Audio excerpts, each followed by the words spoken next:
Yep, I'm back. I'm back once again. I'm back. Oh man, tonight is going to be a good night. We're getting ready to have our lodge meeting here in just a few minutes. We're going to be holding it outdoors. We're going to hold an outdoors lodge meeting tonight, and I think it's going to be totally awesome.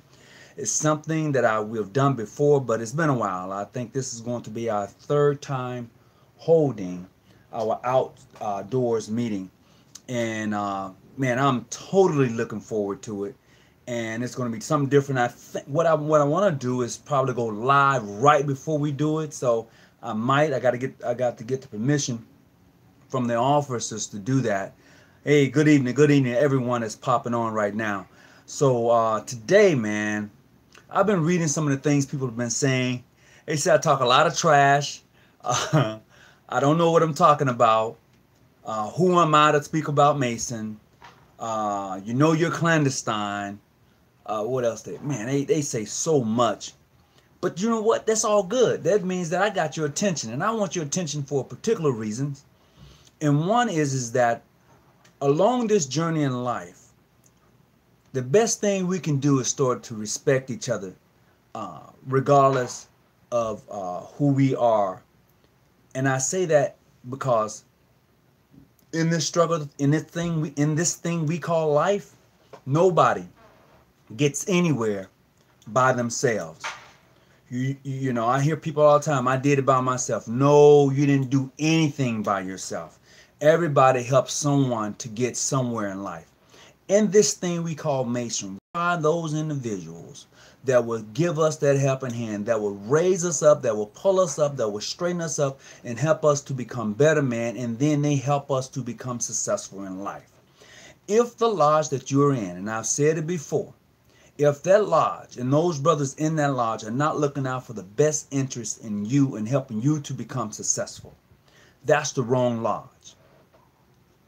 Plain and simple. If you're in a lodge and those brothers in that lodge, or even in a chapter, those sisters in that chapter, and they're not looking out for you, helping you to become better and be successful, you're in the wrong lodge and you're in the wrong chapter. I will personally say that. Now, some may say, well, you know what, you're not even considered a Mason. Well, that's to you. But there are many brothers of the craft and sisters of the who consider me to be an Eastern Star, who consider me to be a brother of the craft. So what one may worry about, that's not my concern. My concern is not what someone says about me. It's about what I do to help someone along the way in this thing called life. Freemasonry is an awesome organization to be a part of. I don't care. You know what, this jurisdictional thing, the 4 letter, 5 letter thing, I'm saying that if you're in the right lodge, the right jurisdiction, the right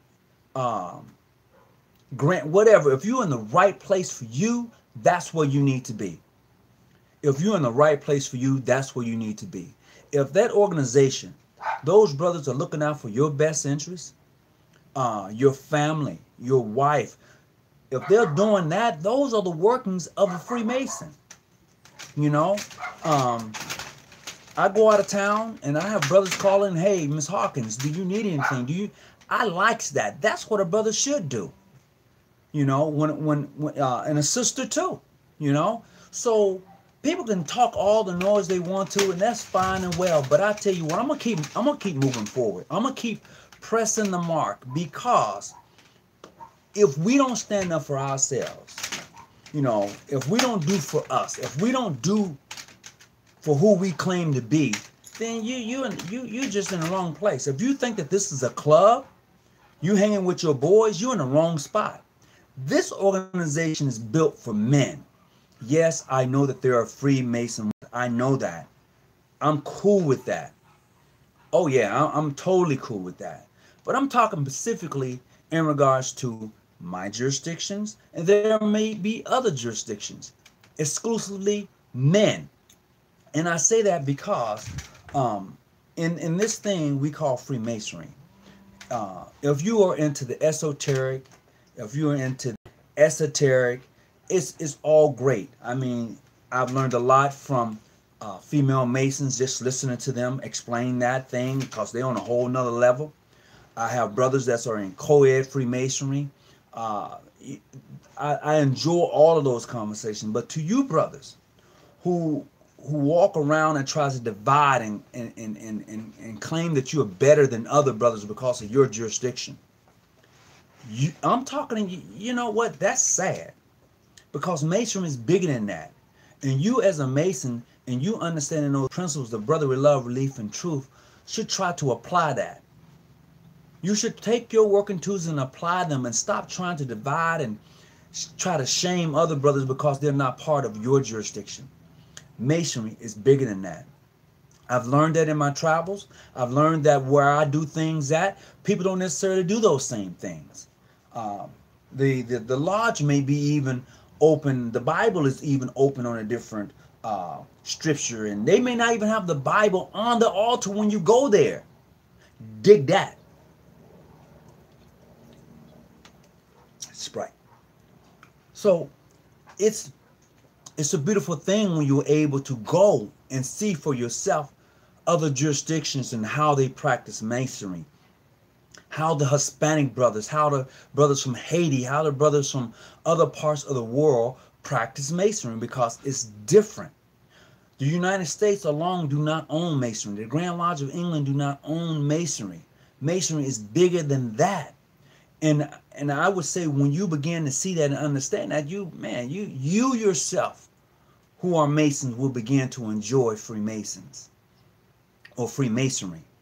And it's just beautiful. And that's why I'm part of this great organization. It's because of that. Everybody's not going to like me. I'm not asking everybody to like me. Everybody's not going to recognize my jurisdiction. And as far as I know, we haven't asked for recognition from those jurisdictions who may consider us to be regular or irregular, clandestine, bogus, whatever. We have not. But for those jurisdictions for which we do hold amity with, the fellowship is real. And that's what I enjoy about Freemasonry. You know, if I was limited to where I can go, I wouldn't be a part of that jurisdiction.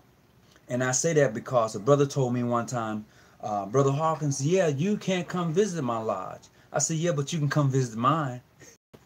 Who's limited? You or me?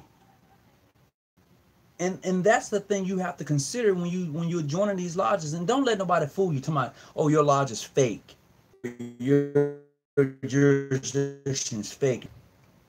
I'm gonna share with you what we pay here in this jurisdiction in dues. My dues in my jurisdictions is $25 a month. Okay. Now I'm part of the appending bodies of Freemasonry, the Scottish Rite and York Rite side of Freemasonry, and I'm a Shriner. All of that per year is less than $400. So when someone is telling you, oh, them brothers are stealing and taking your money, my dues is probably a lot cheaper than a whole lot of other jurisdictions. Like I said, my dues to my lodge is $25 a month. My dues for my appending bodies, Scottish Rite, York Rite, and Shrindom, per year is $150. So my dues all together for everything that I'm a part of in Freemasonry is less than $400. So Shrindom, all of that, but I know what I pay, and it's a lot cheaper than what a whole lot of organizations are charging. And when people say, well, they ripping you off, really? I know. Brother Barry, Brother Barry said no there. I know of some lodges that's charging $500 and $600 a year in dues. I know of some imperial councils, when you become a Shriner, you paying $1,000. I know that when you get your consistory in some jurisdictions, I won't call names, they're charging you $400 for your consistory. That's not including anything below that, your LOP, your Knights of the East and West and those degrees. No. And Masonry shouldn't be about money. It really shouldn't be about money. However, it takes money to run an organization. Every organization should have a budget. They should know what their finances look like. They should know these things, and then those things should be passed on to its members. You know, hey, what's up, bruh? The foul just started accepting trends. Yeah, let me get to that. Let me sip on this Sprite again. So I'm gonna change topics real quick since that just came up. So the UGLA, United Grand Lodge of England, has just started accepting genders. To say that if a man, to say that if a man decided he wanted to be a woman, but he's already a Mason, then he goes and gets that thing done, and boom, he's still part of the lodge. Well, you know what? Every lodge is sovereign, and the Grand Lodge of England is sovereign, and that's what they choose to do. But here in this jurisdiction, no, we are not accepting that. No, no, no. I can't speak for other jurisdictions. I can't. But, you know, to each his own. To each his own. And that's, oh my, woo, bruh. And they, you know what? And that's the thing that gets me. They have made arrangements for that. The UGLE has made arrangements for that across the board. But here we are as African-American black males who are in predominantly African-American Grand Lodges, including PHA, PHO, International, Modern Free, Ancient Free, and Black Ancient Free and Accepted Masons. These predominantly African-American Grand Lodges, we can't even agree to sit at the table. But the UGLE has just said that they would accept a person who was once a man but decided to become a woman and still remain in their jurisdiction. Bruh. You brothers got to help me with that one. I don't get it. I don't get it. The Eastern Star. Yeah, you right about that. You right. You know, I just don't get it. Big shout out to brother Freemason Unlocked. Good to see you, bro. Yeah, coming out OES. You know, that's a crazy thing. But I'm going to tell you, this past week, I've had the opportunity to speak on the phone with a couple of brothers from PHA. And let me tell you, Brother Jackson from New York, I appreciate you. No, Brother Jackson's not PHA. He's part of the mainstream Grand Lodge of New York. And all I'm going to say is, Brother Jackson, I appreciate you. That's from me to you. And to the brothers who gave me a phone call during the week, who are predominantly Prince Hall and Freemasons, and we had a real heart-to-heart conversation about some things. I appreciate you. And you know, it is, I'm not going to say my job, but as a black man, I just feel that we should have the most what do you need? Papa, somebody's at the door. Somebody's at the door? Well, my granddaughter just told me somebody's at the door. Hold a minute. Let's go.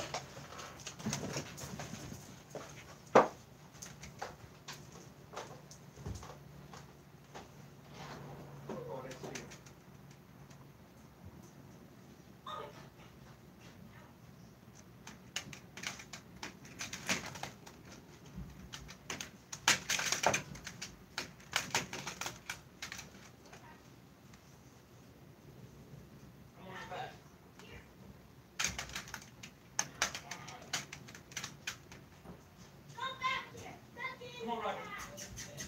Rocky, come on. Come on, Rocky.